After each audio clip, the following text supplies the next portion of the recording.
everyone. Welcome to the Steelers Depot live stream here on this Monday, August 7th, as we are well into past the first week of the Pittsburgh Steelers 2023 training camp, but our first live stream since training camp kicked off. As always, I am Alex Kozora. Joining me is Bryan here till 8 p.m. to answer whatever Steelers questions are on your mind, and I'm betting you have a whole lot of them. So while I get the rest of the stream set up, Dave, how you doing? Thanks for being here.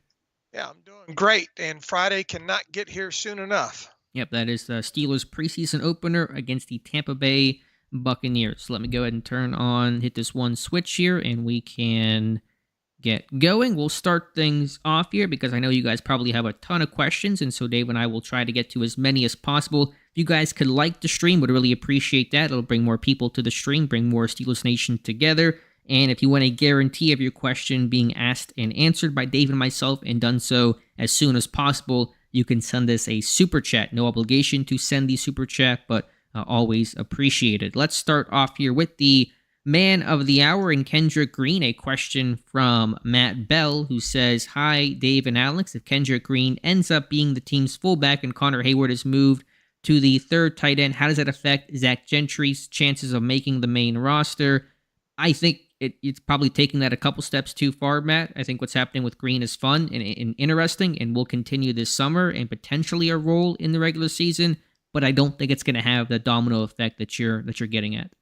Yeah, first and foremost, let's get him into this first preseason game and see if they I think at this point, I wrote about it first thing this morning, was the fact that I think everybody will be surprised at this point if he doesn't get some snaps at fullback. So let's see how he does, and let's see how his play is on the offensive line, and kind of take it from there. I mean, Alex and I this morning did talk on the podcast about, could you reasonably work out a path to the 53 for him? And I think the answer is yes. But, as far as Green versus Gentry at this point, I would pull back the reins on that, because you also got another young player in Darnell Washington involved there, and it's not like Gentry's costing you a lot of money. So there are a lot of variables to that. My main focus right now is just getting into this first preseason game and seeing how guys like Green look, not only at center, but potentially at fullback as well.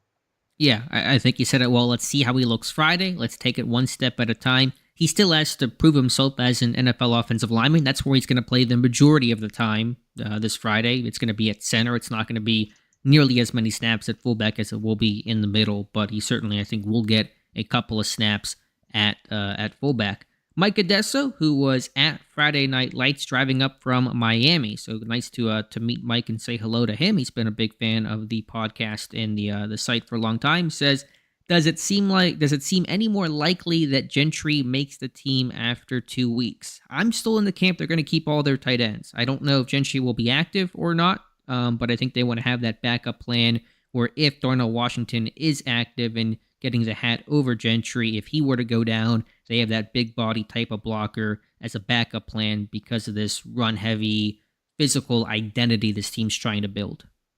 Yeah, and look, I mean, if Darnell does what the kind of stuff that we think he can do in the preseason and all, especially in the run game, going to be hard not to get him a helmet, to help out with that. So, as I always like to say, these things magically have a way of working themselves out, and we've still got several weeks to go.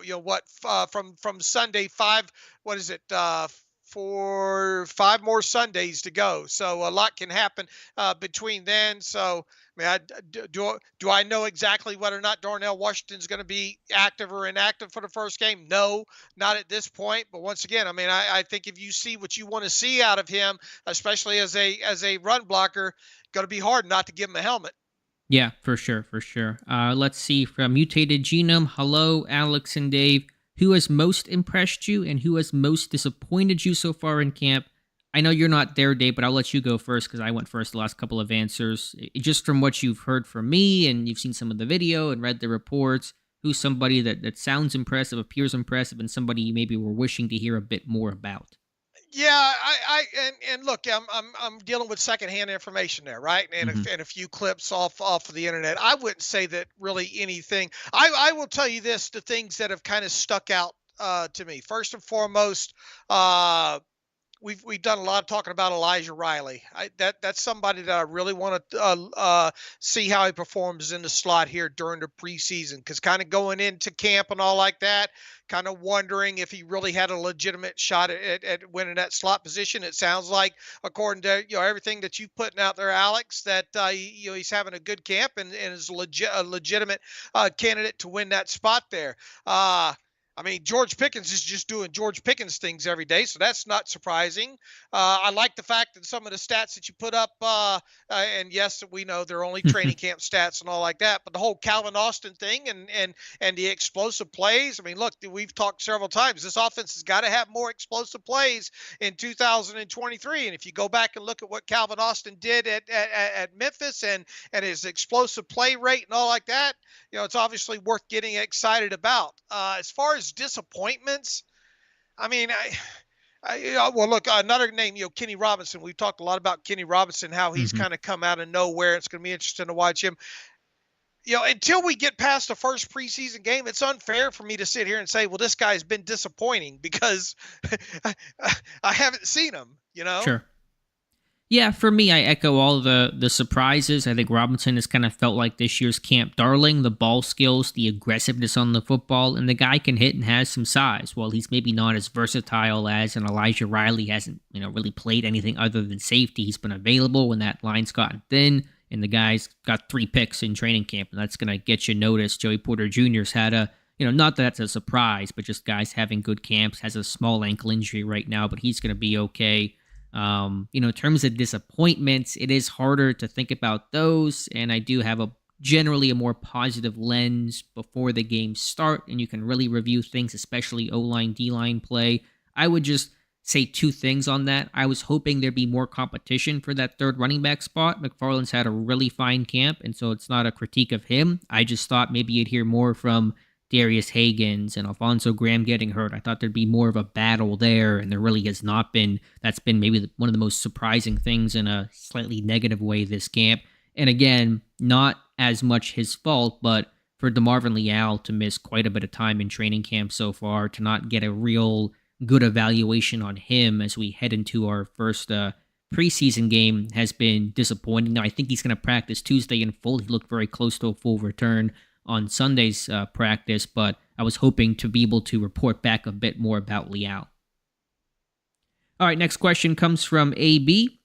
It says, hi, Alex. Love your daily camp diaries. Thank you so much. 2 quick questions. How has Kenny Pickett's overall accuracy looked year 1 to year 2? And who is your surprise cut this year? And am I nuts for thinking it's Mark Robinson? To address the first question, the accuracy has looked fine. I think there's still some short area work to be done in terms of ball placement, but overall his accuracy has not been an issue that I've seen so far. Surprise cut, I have to think about my next roster prediction. There's going to be some tough ones to make. I know, Dave, you had mentioned about Mark Robinson, just as kind of a throw it out there idea, conversation starter. That inside linebacker group has been really competitive and pretty strong in camp so far. But I still think Robinson's going to make it. I think they keep 5 guys, and I have a hard time believing Robinson will not be one of those 5.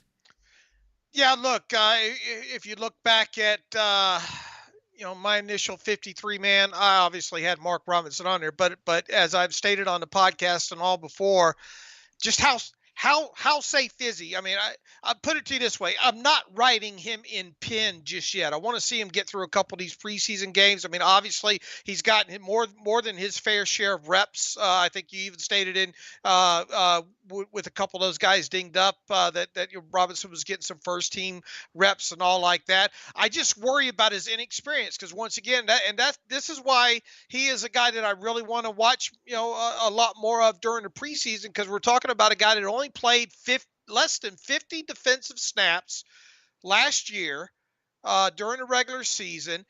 Most of those came in those final 2 games of the regular season. And on top of it, it's not like he got a whole lot of burn on special teams there as well, too. Now, look, I'm not concerned if you throw him out there on special teams that he's not going to give you 100% effort and probably make his fair share of tackles. But I think where the main concern comes in there is with him is just his overall experience at playing the linebacker position. Yeah, Mm-hmm. he moved to the position during his last year at Ole Miss, and then obviously into the NFL last year. But once again, he only was active for and played in 4 games in total. So there's still a lot of unknowns that we have about him. Really much in the same way as Calvin Austin, because Mm-hmm. we think that we know what we know, but everything that I know about Calvin Austin at this point, outside of what you've passed along at training camp last 2 years, goes back off of his Memphis tape. So I mean, would it be a huge shock if Mark Robinson, doesn't make the 53? I suppose in some eyes, but once again, I want to get a longer look at him during the preseason. And once again, he was on my initial, like Alex said, it's hard if you're going to keep 5 inside linebackers, which I'm pretty sure that this team's going to do. Mm-hmm. It's really hard not to make him one of them. I'm with you. I know he lacks experience, but the only way to get experience is to play when you're an inexperienced type guy. That's how every player has ever done it. So, how much will he play this year? I'm not sure. With Alexander signing, he's going to have a defensive role, I'm pretty sure of. So it's going to be tough for Robinson, but I think he makes the team, and where it goes from there, we'll just keep watching. From a fellow, Alex says, I'd like to hear your guys' thoughts on Harris and Warren. Is there a significant gap in talent between the two running backs? Could Warren start to get more carries? I don't know how you define significant. I think they're going to have the same roles as they did at the end of last year. Warren, third down back, some early down rotation. Harris, first and second down guy. I think that's going to be the script Pittsburgh works off of to begin 2023. Kind of a thunder and a lightning type situation here, right? I think just more thunder, both kind of power bowling balls. I don't know, Warren. You get Warren that ball out in Sure. space. I think he can get you more explosive plays. I think so. Yeah, that's fair. Than a guy like than Najee. And I also think on an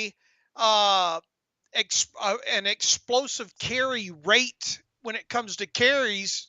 And obviously, Warren's probably not going to have a ton more than last year, but I think he has the ability to deliver to give you a better opportunity at explosive plays than that. I really expect them to kind of keep a little bit of a governor on Najee this year, because I do believe that they trust Warren more. And I think we saw that late last season. And I think I don't think the drop off is significant by getting Najee off the field to help with his health and workload by putting Jalen on there. That's a fair point. I'm with you. I don't think the talent gap is enormous. And I think, Warren has been just a feisty competitor from the moment he's, was signed by the Pittsburgh Steelers. And Harris, I think, still a talented guy who will run behind the best offensive line he's run behind since he played at Alabama. And so I think both guys will have good seasons. Real quick, I have this in a spreadsheet I was playing with last night. You in a spreadsheet? Oh, no way. I constantly, and I have like 19 of these things open at one time, and I often lose track of them and all like that. But look, I wasn't a big fan, obviously, of running back in the first round, right? Because I feel running backs are fungible. But when you go back and you look at that year's draft, and we always do that post-draft redraft exercise right after the draft and all like that to see who people would have taken instead of the pick here in between the next Steelers pick and all. If you look at the list of players that were taken from Najee on down until the Steelers a second round pick that year, and you start going through all of them, how many players on there really would you have taken had you not we get the luxury of having it in a rear view mirror right now, right? Sure. So how many guys drafted, from Najee until the Steelers made their second round pick? How many of those guys would you have actually picked instead of Najee?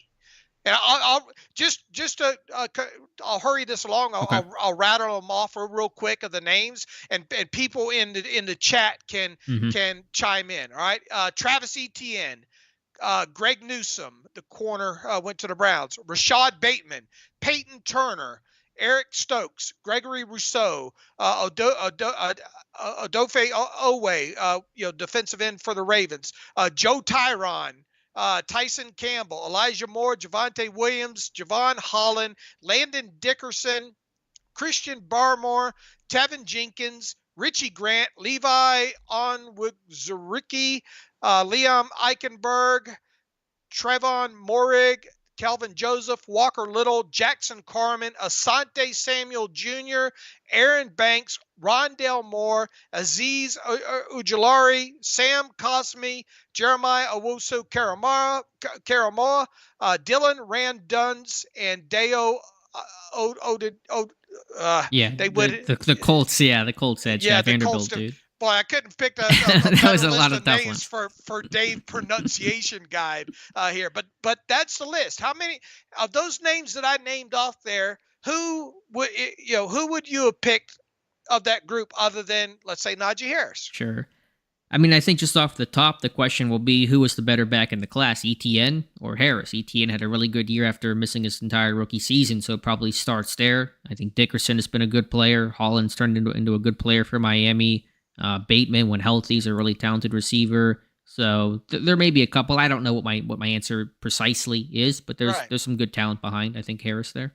Right, but it's a fun little exercise to go back to, and if people get a chance, just run over and look at the draft order and run the exercise for yourself. Yeah, that's a fun exercise, and it's something we do every year just to be able to look back upon a couple years down the road, as we're doing with Najee Harris right now. Let's see what else we have here. Tim Chase, why is it such a secret with injuries nowadays? That's just how every team is. They're all a little, healthy paranoia, probably, all trying to gain a winning edge there. So we've been able to report the injuries at training camp. I think you guys have a good feel for who's in, who's out right now, who's close to a return. So I think during training camp, it's pretty out in the open. And then, of course, the team has to release their injury report each day during the season or during whatever it is, Wednesday, Thursday, Friday. And so you get a good feel for that then. Yeah, you're always going to have that talk about injuries and secretive and how truthful teams really are and all like that. So, I mean, I think overall Mike Tomlin, because look, Mike Tomlin could choose to say nothing every day after training camp practice. He's not obligated to run those things down. And the fact that he does give, some days better updates than others. I mean, at least he does that, right? I mean, I figure, we'll find out exactly what Corey Trice's, knee injury is at some point, So I just, during season, they're a little bit more secretive, but I mean, at least he provides some updates during training camp and all. Yeah, and the fact that training camp is open to the public, they don't have to make it open to the public either. There's nothing that says they have to do that, and so that helps us give a window into some of these injuries. Let's see. LV, hi. I have not heard anything about Cam Hayward. Is he as advertised? Yeah, Cam's doing just fine. He had a great long arm in the Broderick Jones the other day. That's one of those guys that I don't talk about much during camp because I don't have to worry about that guy. I'm looking at everybody else on the roster. Cam Hayward is Cam Hayward, and there's not a lot of energy spent confirming that, he looks good. DTG 108, my first question for you guys is, who are you each looking most forward to watching on Friday? Dave, you can go first. Yes. I knew that was coming. A little more specific. Oh, man, there's so many of them, man. Y'all wrote about Nate Herbig earlier today. Obviously, Isaac Seumalo in a Steelers uniform. I don't know how much he's going to play, though. It will be fun to watch the Kendrick Green. I mean, every rookie draft pick that suits up for this game, man. I hope Nick Herbig can get over this hip pointer. Kenny Robinson, we've talked about quite a bit. Elijah Riley, I want to see DeMarvin Leal get some snaps with his hand in the dirt. Hopefully he's healthy enough to do that. I mean,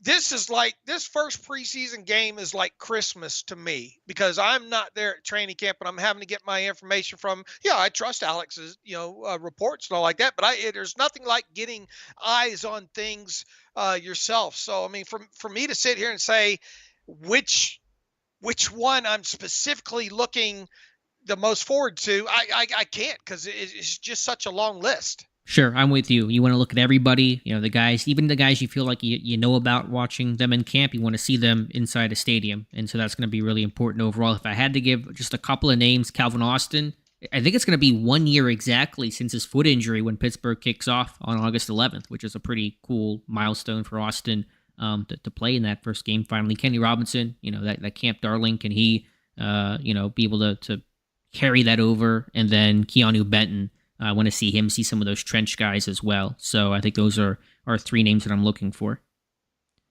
Let's see. Next question comes from, and we had Ali Howard here, and hello to him. A comp question for you, Dave. I'll let you take this one. If Kevin Dotson is retained throughout this year and walks in free agency, would the Steelers get a compensatory 4th-round pick? Well, I mean, it depends. If obviously he would be an unrestricted free agent, after this year, right? Right. So if he does leave. So if he does leave, what kind of season did he have? What's he going to sign for? It would have to be a a fairly significant deal for this team to get the value of a 4th-round pick. I think from where we sit right now, I think you'd be doing good to get a 7th-round value. And don't forget, you're dealing with compensatory value here, not pick for pick, because picture it as a balance sheet here. You have offsets, on either side, and this guy signs for this X amount of money, returns this kind of value here. But if you want to look at Kevin Dotson for one value, and let's say he stays on the roster and he leaves next offseason as an unrestricted free agent, I think you'd be doing good to get a 7th-round value for that, because I don't envision him playing a lot at all, and I don't envision him signing a huge contract if he were to leave and sign elsewhere in the early portion of free agency. Do you think Kevin Dotson is a Pittsburgh Steeler come September 10th, or do you think he's elsewhere? Man, I'm kind of sticking to my story on that from where I was a little bit earlier, at least until we see how some of these injuries, and because look, one injury can change us in a heartbeat, right? With it, but I think my money would still be on the side of them maybe trading him. And what do you think the return for him could potentially be?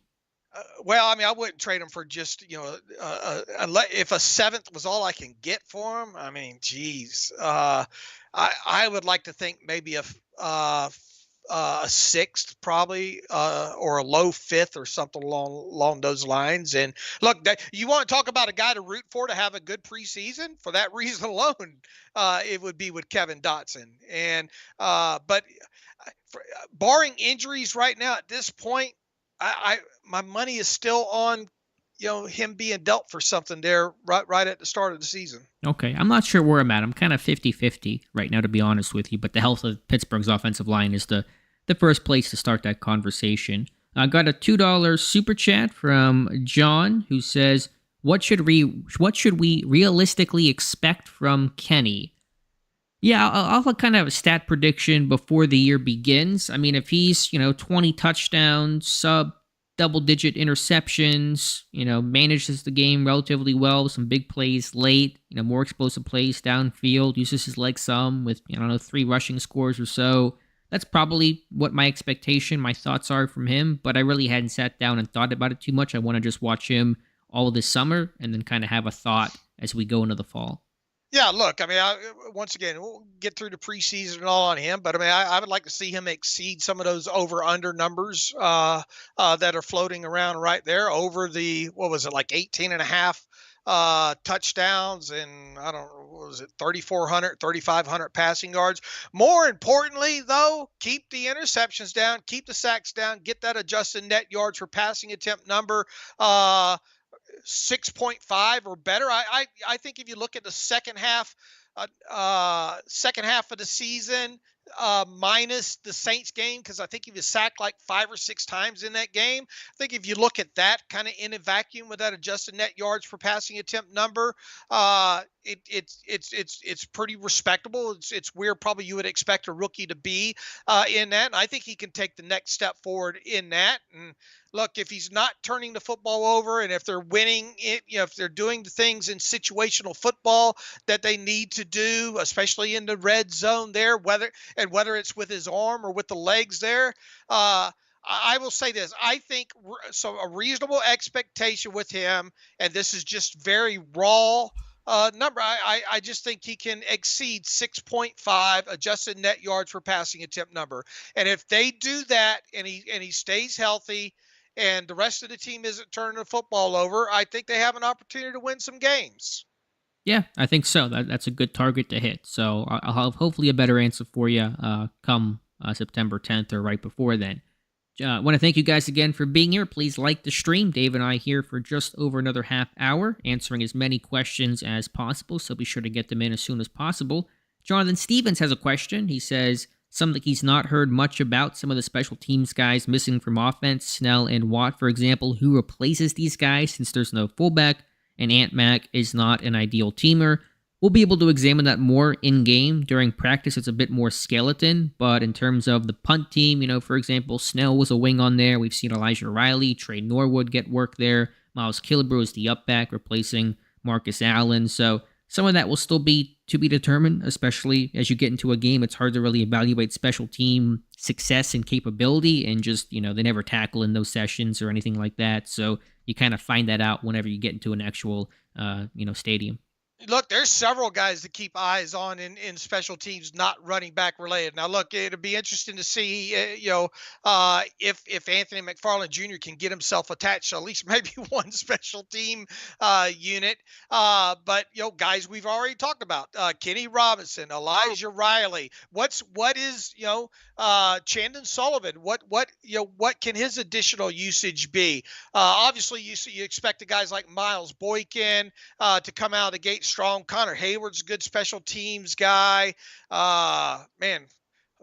else? I mean, either Muse or Kwiatkowski, if either one of those guys. We talked about Mark Robinson early. He's probably going to get some burn in this thing as well too. So look, you can count on us tracking those special team snaps and stats throughout the preseason, because they just mean so much when this team builds the bottom end of the roster. Sure, that's a great point. So certainly one other element to watch in this preseason game is some of that special teams, because it is often how these guys on the back end of the roster make the 53, not just what they do on offense or defense, but the team's aspect is really important. Got a question from AI221. If Calvin Austin surpasses Gunner as the punt returner, kick returner, could you see the team keeping only 5 wide receivers in Johnson, Pickens, Austin, Robinson, and Boykin, and elect to keep an extra defender on the final 53? Absolutely. If Austin is the return man over Gunner, I'm not sure if there's a 6 wide receiver worth keeping on the 53, and that creates a spot elsewhere, probably defensively for an extra cornerback or defensive lineman, or one of those positions where there's a bit more of a logjam. Yeah, if you were to keep a 6th receiver right now, who would it be on your list, Alex? If you told me today they kept 6, I would assume that Gunner made it for what he can do as a return guy, and that Calvin Austin didn't show enough to be confidently this team's return man for week 1. All right. To answer the question, I think it's plausible that only 5 are kept. Once again, these things have what we're talking about right now might look a lot different 2 weeks from today, as far as injuries and who maybe you're having to carry one extra because of an injury or whatnot. And you've said Gunner hasn't had a bad camp even as a wide receiver, right? No, he's been very good. He had a good camp last year and a good camp this year. Look, Hakeem just really, it doesn't appear, unless, injuries happen, it just doesn't feel like he's going to make a run at this thing. Cody White might be the dark horse in this, though, right? I mean, he's had a really good camp, but as a potential. Let's say Austin does well on returns Mhm. and functions well as a wide receiver, but yet this team I mean, because Gunner's not. I mean, he's cheap, but he's middle of the road or cheap. Bottom of the line cheap Yeah, or he's top of the line cheap. not a minimum type guy. Yeah. Right, not a minimum guy there, and you know, Cody can give you more on special teams, and Cody can move around, just like I think Gunner can there. So maybe by the time this thing shakes out, after the next couple preseason games, maybe they'll be looking at keeping Cody, as a number 6, and only dressing 5 on game day. Yeah, I just see Cody White as prime practice squad material. I think that's kind of where his home has been. I think that's where that'll continue to be. If something happens in season, he gets to call up. Globo Jim saying to bounce Boykin and keep Cody White. Boykin's been such a good gunner. Yeah, he's going to have to beat him on special teams because Boykin, that's Boykin is the offensive version of James Pierre. Yeah, the truth. So look, it's not unthinkable that Boykin doesn't make this roster, but who's going to step up over him? Yeah, and maybe it could be Cody White. Yeah, and he can play teams, he can cover, but he's not. I don't think he's the top level guy that Boykin has shown to be there. Got a couple of super chats in. One follow up from John M, who says thanks for the answer, asking about expectations for Kenny Pickett. No question on this one. Just wanted to show some love. Appreciate all you guys bring to Steelers Nation. Thank you, John. Appreciate the support here tonight. And thank everybody showing up tonight. Yeah, absolutely. Good crowd on hand. And from George Vukovic, who says, nothing to ask, just a thank you for making the offseason bearable. You guys are the best. Alex can start saving for his second Porsche. And that $5 will get me... Porsche. That $5 Porsche is enough. Will get me a lug nut, maybe, if that on that second Porsche. But no, I appreciate that very much, George. And thank you so much for following along with Dave and myself. Get back to the questions here, as Dave and I are here for the next half hour with you guys. And again, after Friday's game, we'll have film rooms and breakdowns on the channell, on the site. I can't wait. I can't wait, Alex. We are ready to go. When you said earlier it was like Christmas, I thought you were going to go with a different CR word that was a little less legal than Christmas. I didn't know which way you were going with that one, but appreciate it keeping it PG here for the kids who might be listening. Jay Hollick says, do you guys know who ran the Steelers practice while Tomlin was in Canton? Could you foresee Tomlin allowing another coach to coach a preseason game similar to what Vrabel is doing? That's an interesting question. In terms of who was coaching on Friday night, I tried to look. I really couldn't tell. I think Danny Smith was a bit more active and vocal, but he's always active and vocal. Marcel Pastor, the strength and conditioning coach, usually has kind of a role here in terms of running the card and getting guys from place to place. I mean, generally these practices are run by the positional coaches, and there's a pretty ingrained structure to how they work. So it's not like the head coach has a giant role there in the first place. But to the second question about would Tomlin allow somebody else to do that, I think he'd be open to that. I think he's a guy that wants to give others opportunities. That's a good thought. During what, preseason? Yeah, during preseason. Yeah, for sure. I mean, it wouldn't be Matt Canada, I'll tell you that. No, like a Terrell Austin or maybe a younger guy. Yeah, maybe an Austin or something along those lines. Grady's going to be an up-and-comer, isn't he? My worry is Grady's going to be gone by next year. I think he's going to get hired as a DC somewhere, maybe as early as 2024. But that's a good thought on Grady Brown. Yeah, although he's usually up in the booth, I think, and so he'd have to come down, which he could do, but it's a good thought. I think Tomlin wouldn't be opposed to it. I just don't know if it's ever going to happen. Let's see if I scroll back up here to try to find the next question. Let's see, that comes from Mike Adesso asking about emergency quarterback. Yeah, as you note here, Mike, the new rule kind of takes care of that. If they ever had a situation where they were out of quarterbacks, they'd probably run a bunch of Wildcat with Najee Harris and Jalen Warren, something like that. Right. Let's see, Seth B. Do you see Pickett thinking faster and playing more decisive? I think that's key to his leap more than throwing accuracy or velocity or whatever. It is a really big key. Yeah, I kind of get that sense. I think he's certainly more confident and he can be the leader. And anytime you're a second-year guy, especially a quarterback, you're the starter the whole way through the process. It's easier. You probably can decipher things a bit quicker. Can I point to specific plays where I've seen that? Probably not off the top of my head. But I imagine that just comes with the growth of a second-year player in general, and certainly a second-year quarterback. Good answer. Give me the Family Feud there. Good answer. Good Good answer. answer. Low Sauce. Do you think Kenny Robinson makes it and Miles Killebrew doesn't? Killebrew's going to make it for special teams. He's going to be the captain on special teams this year. I think Robinson can make it and Killebrew can make it as well. I think really it's Robinson versus Trey Norwood. 2 dogs, 1 bone for that final safety spot. Okay. Hello, Dave and Alex. This is from John Pennington. Are there any players you want to make it to their practice squad for depth? Yeah, I mean, probably a ton. Cody White's a good example of that. When I create my roster prediction, I'll have a mock practice squad as well. So him, Dylan Cook at tackle's kind of interesting. Some of the DBs, I think Luke Barcoo's made some plays, has some size. Madre Harper, another guy in that cornerback room. Anybody come to mind for you, Dave? Repeat the question. Are there any players you want to make it to the practice squad for depth? Any kind of ideal practice squad types? I mean, not off the top of my head until watching some of these, preseason games. It's hard enough trying to put together a 53-man roster at this point. Yeah. Our David O was at practice, and he makes a comment here. Pickett's back shoulder passes have looked unstoppable. Yeah, they've been really effective the last few days. Jesse Hernandez, Alex, counting everything you've seen throughout these practices, are you still interested in putting Nate Herbig in the middle, or would you keep him solely on the edge? I assume that's Nick Herbig. I get my Nates and my Nicks mixed up all the time. No, I want to see him on the edge until he can't play there, and so I'll eat some crow there for critiquing Pittsburgh for initially wanting to put him on the edge. I still have some concerns there. It's been a good camp for him. Games will be different, but sure, I understand Pittsburgh's approach of he was an edge guy in college. Let's keep him an edge guy in the NFL until he proves he can't be an edge guy anymore.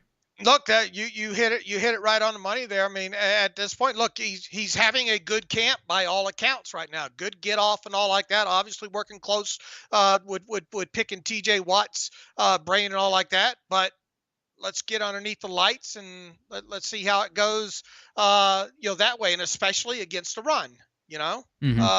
Because look, there were instances at Wisconsin against some of the bigger name, Big Ten tackles and all like that, where he got bodied around quite a bit there. So I mean, look, it's okay to be excited about him. He deserves every opportunity he gets right now to show that he can or cannot play outside linebacker there. Sure. But we've got to get past training camp. We've got to get under the lights. I mean, if he's healthy and he can get past this hip flexor and all, as Alex and I said on the podcast, I mean, this guy could very well lead the Steelers in total snaps throughout these 3 preseason games because of what the burn he's likely to get on defense and on special teams. Right. My concern is that he might miss this preseason opener, and you only get 3 games this year and the past couple seasons, so one missed game is 1/3 of that opportunity, but hopefully he'll be out there tomorrow. We'll let you know if he's practicing or not. I think just last thought, as a pass rusher, the size didn't concern me as much. Run defense was the concern about the lack of size, lack of length, and that's still kind of to be determined on Nick Herbig. A couple of questions kind of similar from Seth and George about Canada's evolution of the offense. Do you see a different style? Do you see kind of different things? Yeah, there's a couple different things. They may be a little more screen heavy this year with a more athletic and cohesive offensive line. Yeah, I'd say Malu at left guard. If Broderick Jones starts at left tackle, that's obviously an asset there. But I would say it's generally looking the same. I don't see any drastic differences. I wouldn't expect to see drastic differences in year 3 of Canada's OC tenure. I mean, there's a couple small wrinkles in there in terms of some of their pistol and pony, which isn't really different, but you've seen more of, and some slight wrinkles in motions and design swing screens and things like that. But on the overall viewpoint of this offense, it's basically the same.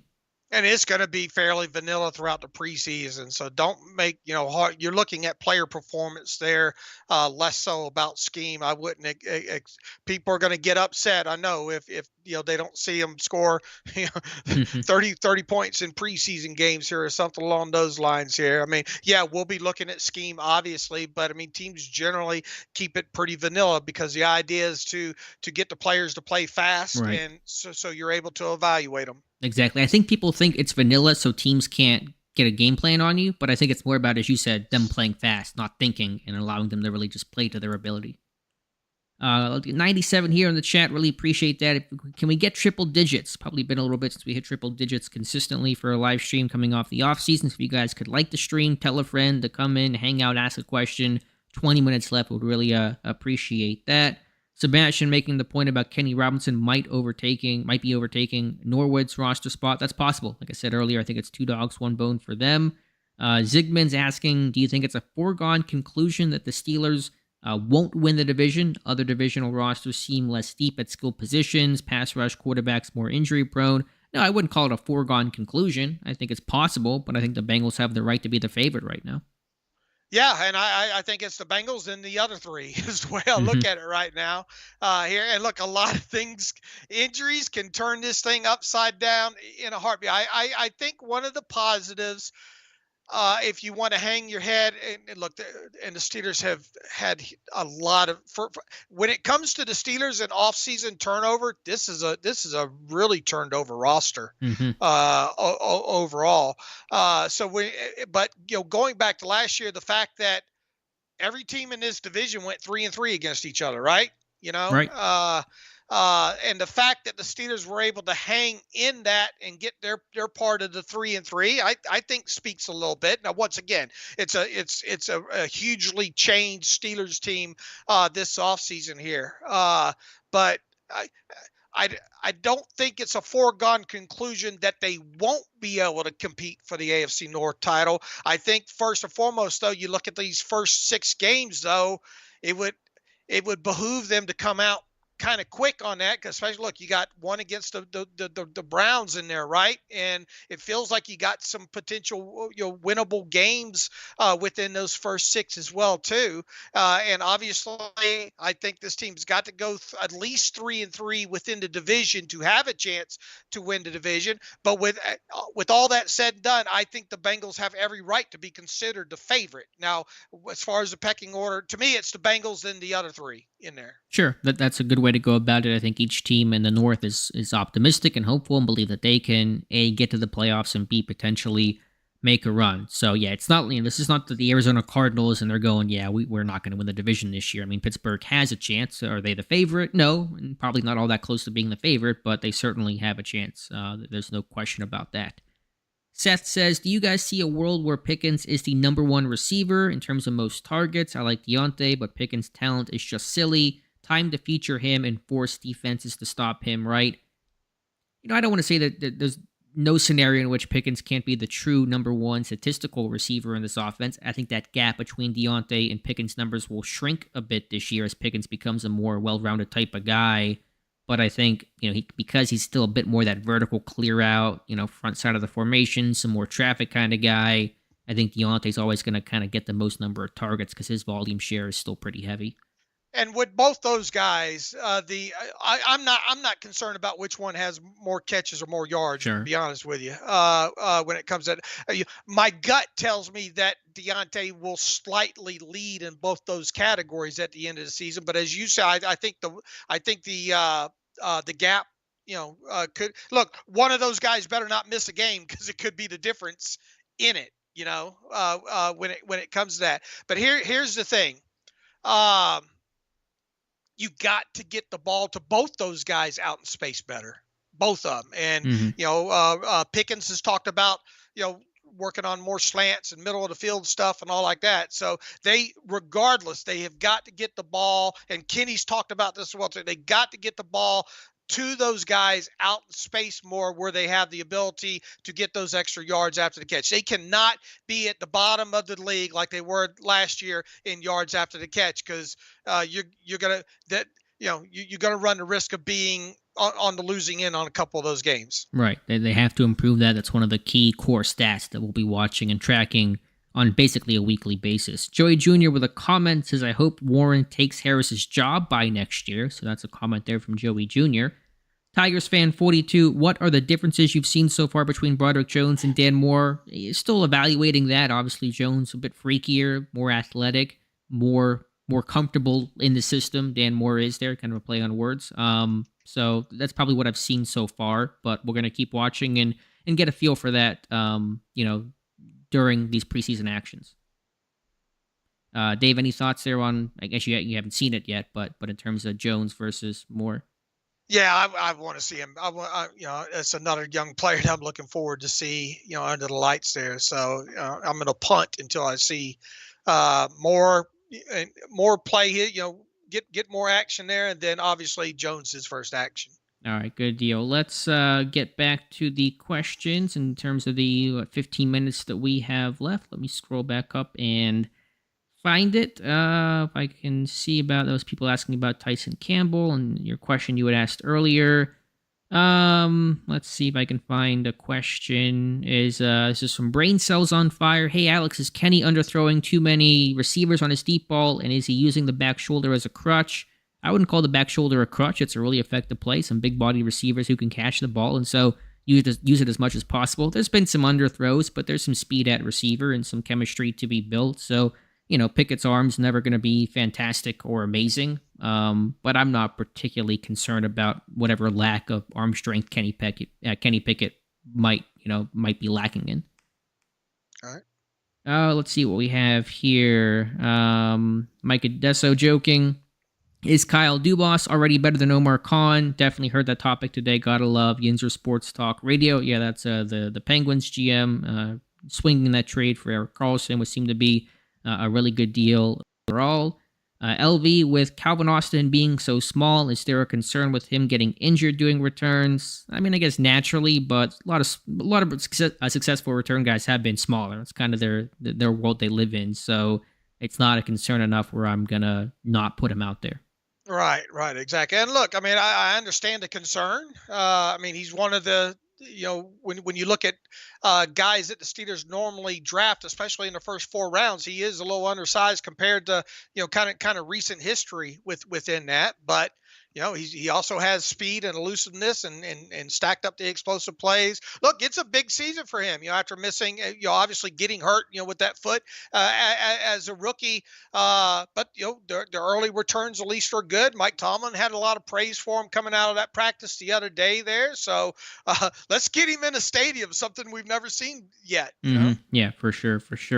Tim Chase, any tributes to Stan Savran at a game this year? Not that I'm aware of, but hopefully they do something, even just an acknowledgement of it during a halftime or something I think would be a really good gesture, but I'm not aware of anything announced by Art Rooney or the Steelers. Let's see what else we have here. X856SG still worried about the cornerback depth chart. He would like to see another veteran corner like Bryce Callahan or Kyle Fuller. Let's see what else we have here. Adrian Estrella, has Joey Porter Jr. been defending clean after 5 yards, or has he been drawing flags for hand use? I don't know if the refs, they flagged him once in a 1v1 on a go route. There's probably a line to walk there he'll have to find in the NFL, but I don't think he's been overly grabby or anything that would give me a high level of concern. Who's that, with Porter? Yeah, with Porter Jr. Yeah, look, I mean, they obviously, I think a couple weeks ago, somebody talked and said, they've been talking to him about, how he's got to watch his hands and all like that. So, look, we'll see when he gets in there, right? Either he's going to start stacking those holding or pass interference calls, or he's not. Right, that's the black and white nature of this. Do we know how serious Nick Herbig's hip flexor is? That's from William. We don't. I think it's relatively minor based on what happened after the injury. He stood around the rest of practice, but he may not be available for the opener. We'll have to see how tomorrow looks.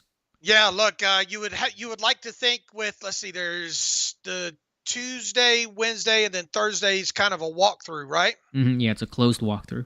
Yeah, he's probably going to have to be. You would like to think that he's at least going to have to be on the field going full by Wednesday, to give him a shot to play, you would think, right? But Mike Tomlin, I'll go ahead and tell you what Mike Tomlin is going to say. We're going to leave the light on for him. Yeah, for sure. So we'll see. We'll keep you posted on tomorrow's camp diary in the injury report that we pass along. AJ Schlemmer says, is Cam Hayward still looking dominant as always, or is Father Time finally catching up to him? Haven't heard much about his camp performance. I answered that earlier. Yeah, I don't pay a lot of time to Hayward, but I watched the long arm on Broderick Jones knock him down literally. He's still looking as strong as ever. Jamie says, what's the word on Quincy Roche and Chappelle Russell? Roche to me has been generally quiet, kind of more third team outside linebacker. Russell, I think, has actually made some plays, good energy kind of guy, but just lost in that shuffle of all those really talented inside linebackers. But he's a potential practice squad guy. Okay. Let's see what we have here next. Fantasy question. What is the average number of carries will Najee get compared to Jalen? Still thinks Najee will get 70%. I don't have a, concrete number. That sounds about right. 65-45 maybe, but that sounds about right. Dave, your thoughts on the Harris-Warren split? What'd you say it was? 70%. What do you think the split between Harris and Warren is? Yeah, I think it'll be slightly elevated from last season. Okay, gotcha. That's probably about what it is, and there may be some ebbs and flows throughout the game. All right, let's see. Any concerns with Kenny Pickett looking flat-footed in the pocket? I feel like I've seen a few highlight clips that just jumped out to me. Don't recall it being an issue in the past. I haven't noticed, but we'll see it more in game. But I have not had that feeling or that concern. Okay. How is nose tackle sizing up? It's been a good battle. I think Adams and Benton and Fehoko have all looked very good overall. So I've been very happy with how this nose tackle job, this battle's been going, and I'm not really sure who's going to end up truly being this starter in week 1. Yeah, I'm curious if anybody can Montravius is a guy that I did not have on my 53, and he's still running, I think, first team for the most part, right? According to you? Yeah, he has been. So, but I think Benton's had his moments, and I think Fajoko's been really strong run defense throughout camp. All right, so it'd be interesting to see, over the preseason here if he can be overtaken. Yep, we'll be watching that as one of those battles. About 10 minutes left here. Drunk Turkey Show, that's a heck of a name, says, hey, y'all, what are your thoughts on Elijah Riley and his chances of making the 53? Dave, you and I talked about him earlier today. I think potential rundown slot corner. I think he entered camp either right on the bubble or just outside of it. I think as things sit here today, and still a ways to go, but I think he's on the inside of that bubble now. Yeah, look, I mean, just off of your camp reports alone, I've become cognizant of the fact that he's in play for sure to make the 53, and it'll be interesting to see if it comes down, if it's a either or situation with him and Chandon Sullivan, or could it be a situation where it's both, or could we get late into preseason here and they still wind up bringing in a veteran or something like that there. So definitely a guy, once again, that going into training camp was really unsure what to do with him. Did not have him on my 53, but as this thing has progressed going into his first preseason game, I think he's got to be in the conversation of being a serious candidate to make the 53. Yeah, I think so too. And so we'll just keep watching. I think it's looking less likely they bring in an outsider, but still possible based on injuries and just how the rest of the summer actually goes. Mike Odessa with a couple comments about, Raven Clark struggling, Deontay Johnson, the route running, and also just happy about Patrick Peterson, giving tips and sharing his wisdom. Yeah, that veteran presence I think that he and Allen Robinson will bring are intangible. We can't quantify them, can't put a number on it, but it's been probably really, really important. Yeah, good ads just from the veteran knowledge, presence, and ability to work with younger players and not keep anything from them. That aspect, that alone makes those guys valuable. Got a really generous $20 super chat from Tony Anderson, who says, thanks for being honest in the great Steelers coverage. You're welcome, Tony. Thanks for being here. Is there a chance of Kenny Robinson, Trey Norwood, and Elijah Riley making the team? I think you got to pick probably 2 of those 3 in terms of the 53. Unless injuries, of course, change things, it probably won't be all 3. My first thought when reading that from Tony was I can see 2 of those guys making it, probably not all 3. Yeah. And I think it might come down to a Robinson or Norwood. And we just had the conversation about Riley there. Sure. Jonathan Stevens, any chance Herbig is so good and ends up making it impossible to keep him off the field when 90 and 56 need a breather, resulting in Marcus Golden losing playing time? Dave, your thoughts on that possibility? Look, I've learned not to, when not seeing young players take their first snap, of talking in some absolutes within that. look, I'm excited to see him play and see what he can do in two different categories. Obviously, as an edge rusher, and then second against the run. Obviously, I think if he's going to have any impact as a rookie, it would be more so as a pass rusher. But within all that, look, I mean, we haven't. Marcus Golden's another year older.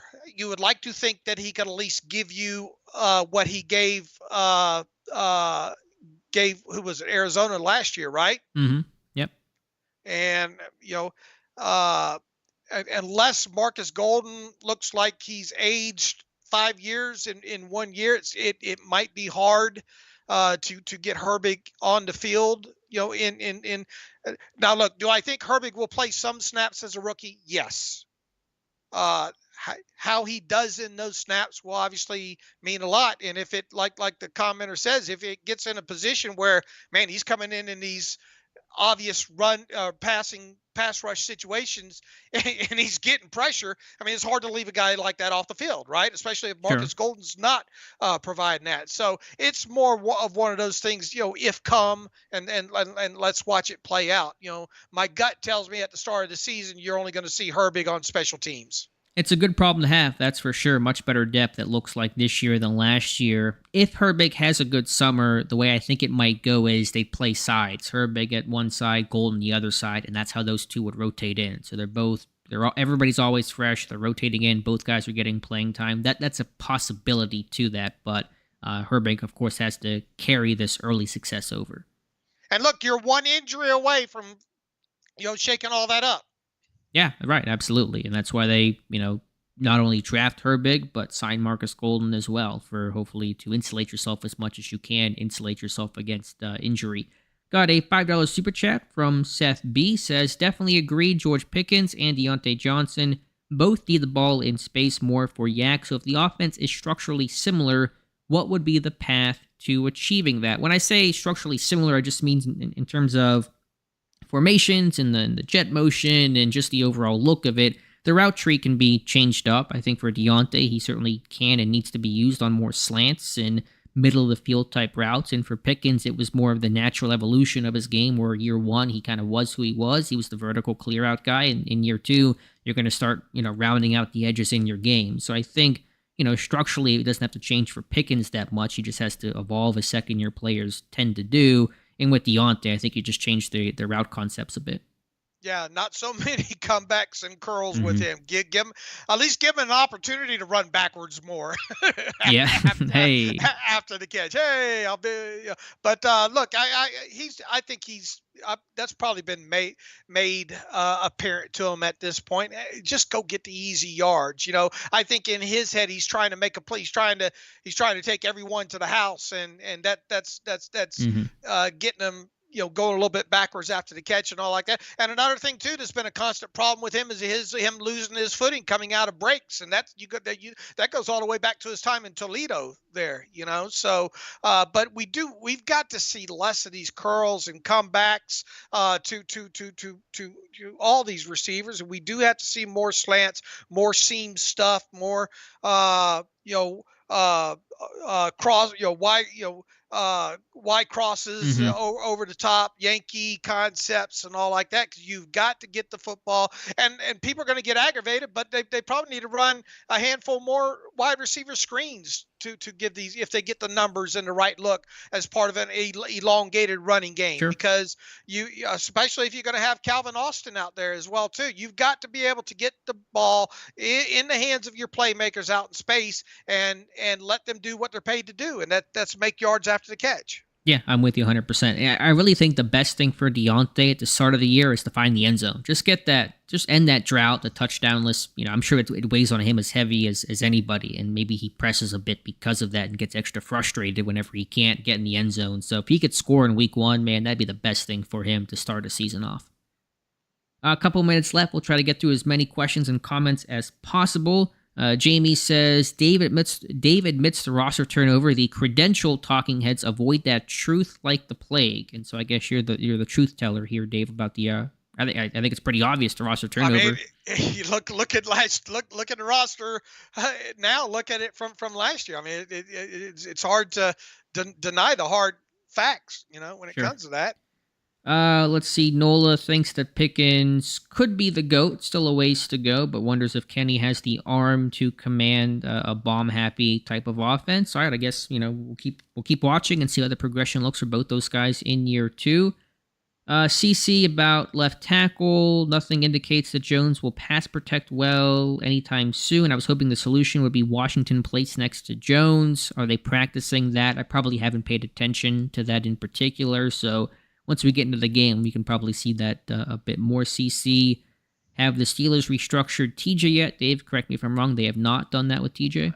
Not yet. Not according to the morning NFLPA report. I think that's going to happen probably that week after the final preseason game. Generally, if they wait this long, they usually wait because you want to make sure he makes it through healthy all of camp and preseason and all like that. So, I mean, obviously they could do it at any time. It could show up tomorrow, but there's no reason at this very, very moment to do it. Because they could even make, with the available salary cap space right now, because you don't have to worry about those in-season costs until right at final cut down, like practice squad and 52nd, 53rd man and in-season cap allotted. And we still don't know what the total amount's going to be on IR. They're already up to almost $1.5 million in players in IR at this point, and those count against the cap as well too. I just think history tells you at this point now that they'll wait until that last week or last 2 weeks before restructuring his contract. That way they've got a better idea of what they're going to save on the current rule of 51. Because look, there's probably going to be a handful of guys that are currently in the rule of 51 that don't make the roster. And if those guys are replaced by minimum salary guys, there's a little bit to be saved with each one. And it might make a difference between fully restructuring TJ or just doing a partial restructure. That's yet another reason for them to hold off as long as as long as possible. So I would think maybe the last week or last 2 weeks before the actual first week is when they would do it. Got it. That makes sense. Retro Step, how has Kenny's deep ball accuracy improved? I think it's about the same. I think his accuracy on the deep ball is not an issue. I think he's still a little bit more. He prefers the sideline throw. He's kind of like Ben, where he prefers single high and then just chuck it deep. And he's got some targets to do that too in George Pickens. But the only comment I would have there is I want to see him probably work the middle of the field vertically a bit more than I've seen this camp. Joey Jr. says, I am so rooting for Kendrick Green. He is a dog. Good for him. I'm not entirely sure what that means, but I get the general gist. He's rooting for Kendrick Green.